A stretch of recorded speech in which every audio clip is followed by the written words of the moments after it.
What's up? I always struggle with introductions. I don't know what to say. Anyways, back in the garage. I did an update on the 440 build, where we're at with that in the last video, and also what my plans are to do in the meantime, because I don't want to not get anything done out in the garage. Started a new job with my current employer yesterday, which was awesome, and I'm really glad to be doing something different. But it's kind of based upon the weather, so hence that's why I'm in the garage today, because it's supposed to rain today. And that kind of halts the work. I was gonna say I should say, but I just said it, right? All right, so I'm gonna be working on my well, I would say my high school car, but this was actually after high school, but it's pretty close. I was 19. So, to be nostalgic, I'm going to play some Ugly Kid Joe that I actually listened to this tape. I had these tapes in the car. I actually pulled them out of the back seat. This is what I used to listen to. Some of what I used to listen to when I was driving this car. And yes, it had a tape recorder in it, or a tape player, I should say. And I have since pulled it out. There's nothing in there as far as tunes goes. But yeah, I'm not gonna get demonetized for playing. I don't know if Ugly Kid Joe's managers or if they would even care, because how many people talk about Ugly Kid Joe anymore? I don't know, they were kind of here and gone back in the 90s, but they were good, and if you were around then, you probably listened to them.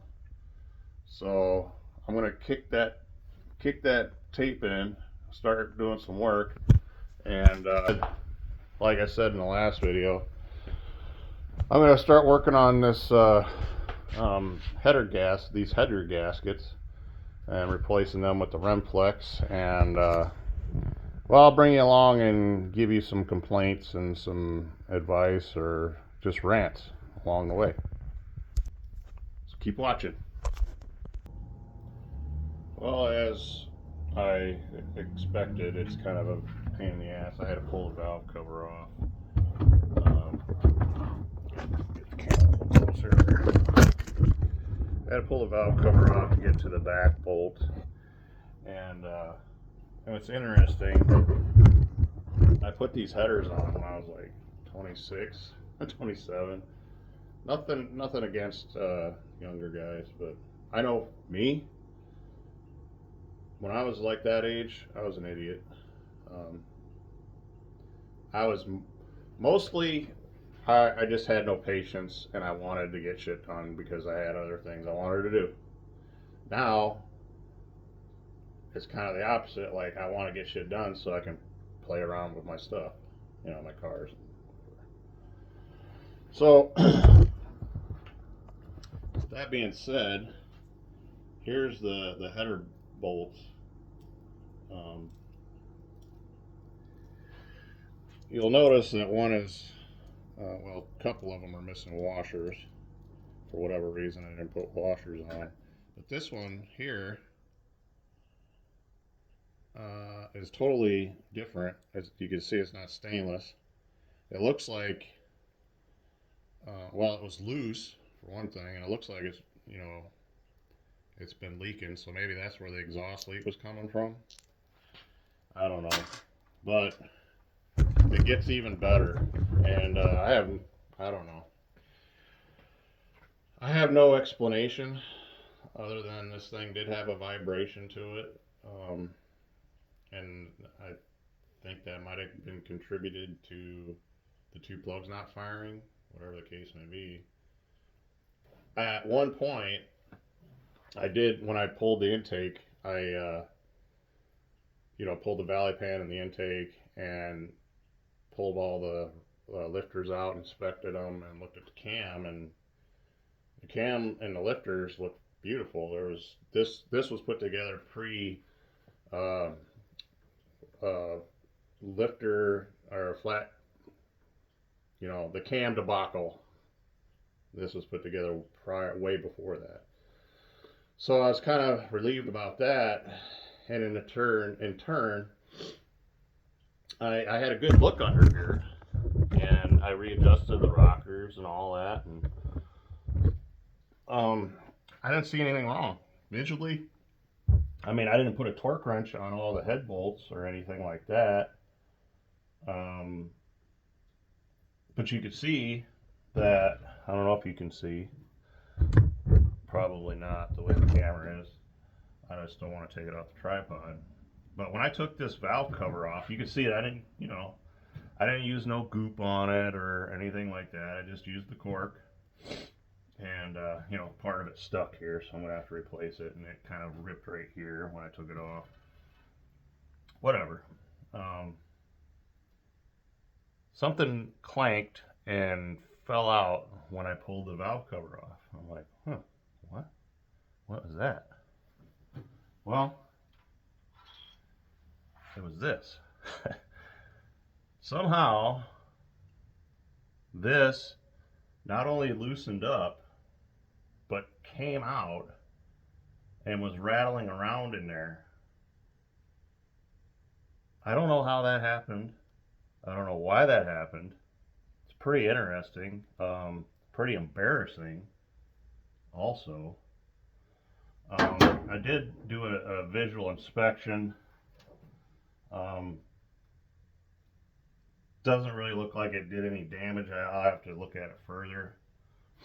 But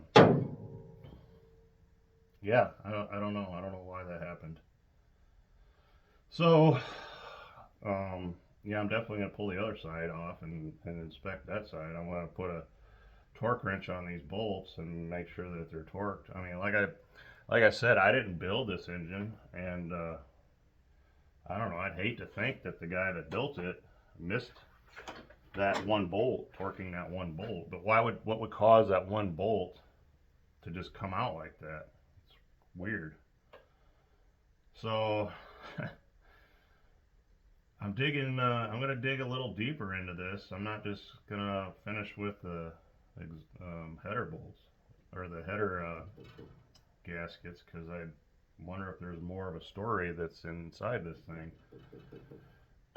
kind of debating on just pulling the thing, honestly. Pulling the engine and pulling the pan and inspecting the bearings and everything, and I don't know, just torque everything, retorque everything. I don't really know. That they used quality fasteners, ARP. I don't see any ARP lube on them, so maybe that was the issue. Yeah, I don't know. I don't know. You'll see that the inside of this engine was painted, and I made a video about you shouldn't do that. But if you follow Uncle Tony, he talked about using rusty metal primer. That was his go-to for painting the inside of engines, and this was done way before I ever knew about Uncle Tony. I'm sure I probably read some of his articles in magazines, but I didn't know who he was. But this came from a place called PRW. This engine came in a kit, and I think I still got, I'm sorry, not PRW. I'm doing too much stuff. I got too many businesses in my brain right now, but it's PAW. There we go, right there. This company used to sell Mopar engine kits. They even had a whole catalog on early Hemi stuff, which was cool. Which I don't know, at the time I didn't think, I was like, it's a baby. It's a baby. If I wanted a Hemi, I wanted 426. So dumb. Should have went with the first gen. Anyways, um, it came like that. The whole inside of the engine block, the inside of the heads, they all had that rusty, rusty metal primer. What was it, Rust-Oleum? At least that's what I think it is. I think Gliptol's a little redder and shinier than that, maybe. I don't know, maybe they did. I don't know. Looks a little too brown to be Gliptol to me, but I'm kind of getting all over the place. This video started out as, uh, a header gasket um, installation replacement kind of deal. I'm not replacing a gasket, but anyway, throw in some Renflex gaskets. Um, I don't know. It kind of took an interesting twist. I'm just keep pushing forward. I really think I'm gonna have to. I definitely got to disconnect the collector because I've kind of pulled on the header and it's not budging. So I don't know. Maybe that um,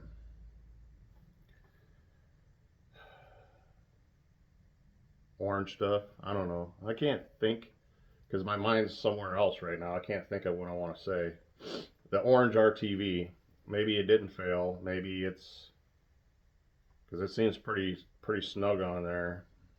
Um, Maybe it was just that bolt. Maybe it was that friggin' head bolt rattle around.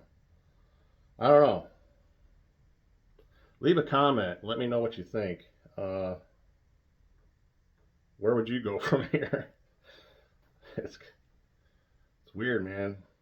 Hopefully, no major damage was done. It's got 3/8 push rods, and I said that in the last video that it's kind of overkill. But I doubt any of them got bent. I'll kind of do a once over on it and make sure everything's okay. Um, Also, when I was pulling the bolts, I don't know. I thought only the corner ones went into the water jacket, but I got coolant out of each one of them. So maybe they're all wet. Maybe they all go into a water jacket. So I definitely don't think I had sealer on all the bolts. I only showed sealer on the front one. So mistakes of the past, growing up, learning, maturing, fixing past screw ups, learning. I don't know. Catch you in the next one.